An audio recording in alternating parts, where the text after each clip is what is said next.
Kanteerava stadium ಹತ್ರ ಏನೇ ಒಂದು ಮಣ್ಣು ಕುಸಿತ ಆಗಿದೆ. ಸದ್ಯ ಈ ಒಂದು ಸ್ಥಳ ವೀಕ್ಷಣೆಗೆ ಸ್ಥಳೀಯ ಶಾಸಕರಾದಂಥ ಗೋಪಾಲಯ್ಯ ಅವರು ಬಂದಿದ್ದಾರೆ.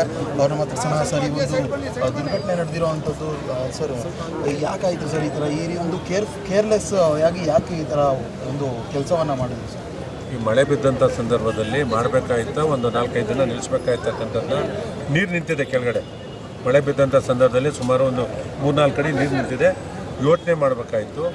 ಮತ್ತು ಈ ರೀತಿ ಕೆಲಸ ಮಾಡ್ತಕ್ಕಂಥ ಸಂದರ್ಭದಲ್ಲಿ ಅದಕ್ಕೇನೇನು ಸಪೋರ್ಟಿಂಗ್ ಕೊಡಬೇಕು, ಈ ಕೆಳಗಡೆ ಕೊಟ್ಟವ್ರೆ ಮೇಲ್ಗಡೆ ಕೊಡಬೇಕಾಯಿತು. ಇಲ್ಲಿ ಮಧ್ಯದ ಕಾಂಕ್ರೀಟ್ ಇದು ಮಾಡಿ ಮೇಲ್ಗಡೆ ಕೊಡಬೇಕಾಯಿತು. ಈ ರಿಟೈನಿಂಗನ್ನು ಸಂಪೂರ್ಣವಾಗಿ ಮೇಲೆ ಎತ್ತಬೇಕಾಯಿತು.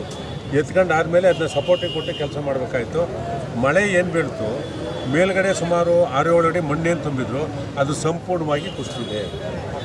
ಆ ಮಣ್ಣು ಕುಸಿತೇನೆ ಇದೆಲ್ಲ ಇದಕ್ಕೆ ಕಾರಣ. ಆಮೇಲೆ ಕಾಂಟ್ರಾಕ್ಟರ್ಗಳು ಅಷ್ಟೇ ಇದನ್ನು ಮುಂಜಾಗ್ರತಾ ಕ್ರಮವಾಗಿ ಏನು ಸೂಕ್ತವಾದ ಒಂದು ಬಂದೋಬಸ್ತ್ ಮಾಡಬೇಕು ಅದರಲ್ಲಿ ಸಂಪೂರ್ಣವಾಗಿ ಅವ್ರು ಮೈ ಮರ್ತಿದ್ದಾರೆ. ಇವೆಲ್ಲ ಆಗೋದಕ್ಕೆ ಮೈ ಮರ್ತಿದ್ದಾರೆ. ಅದಕ್ಕೆ ಅಧಿಕಾರಿಗಳು ಟೆಕ್ನಿಕಲ್ ಆಗಿ ಇದನ್ನು ಮಾಡಬಾರ್ದ ಈ ಸಂದರ್ಭದಲ್ಲಿ ಅಂತ ಯೋಚನೆ ಮಾಡಬೇಕಾಯಿತು.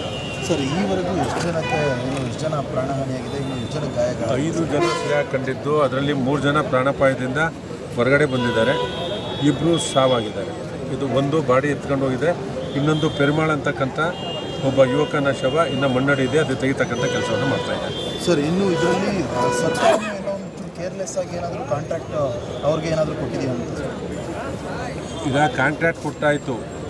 ಮಾಡ್ತಕ್ಕಂಥ ಸಂದರ್ಭದಲ್ಲಿ ಯಾವ್ಯಾವ ಕೆಲಸ ಯಾವಾಗ ಮಾಡಬೇಕು ಅಂತಕ್ಕಂಥದ್ದು ಯೋಚನೆ ಮಾಡಿ ಕೆಲಸ ಮಾಡಬೇಕಾಯಿತು. ಸರ್, ಸರ್ಕಾರ ಏನು ಪರಿಹಾರ? ಈಗ BDAಯಿಂದ 5 ಲಕ್ಷ, ಕಾಂಟ್ರಾಕ್ಟರ್ ಕಡೆಯಿಂದ 5 ಲಕ್ಷ ಅಂತಕ್ಕಂಥದ್ದನ್ನ ಈಗ ಮಾತು ಕೊಟ್ಟಿದ್ದಾರೆ. ಇನ್ನೂ ಹೆಚ್ಚಿನ ಪರಿಹಾರನ ಅವರು ಹೊಟ್ಟೆಪಾಡಿಗೆ ಹೋಗಿಸಿಗೋಸ್ಕರ ಬಂದಿರತಕ್ಕಂಥ ಕುಟುಂಬ. ಮತ್ತು ಏನು ಆ 3 ಜನಕ್ಕೆ ಏಟಾಗಿದೆ, ಕಾಲು ಮುರಿದಿದೆ, ಅವ್ರಿಗೆ ಸೂಕ್ತವಾದ ಚಿಕಿತ್ಸೆಗೆ ಮಣಿಪಾಲ್ ಹಾಸ್ಪಿಟ್ಲಿಗೆ ಸೇರಿಸಬೇಕು ಅಂತಕ್ಕಂಥದ್ದು ಹೇಳಿದ್ದೀನಿ. ಮತ್ತು ಅವ್ರಿಗೂ ಆರ್ಥಿಕವಾಗಿ ಸಹಾಯವನ್ನು ಕುಟುಂಬಕ್ಕೆ ಮಾಡಬೇಕು ಅಂತಕ್ಕಂಥದ್ದು ಒತ್ತಾಯವನ್ನು ಮಾಡ್ತೇನೆ. Thank you sir.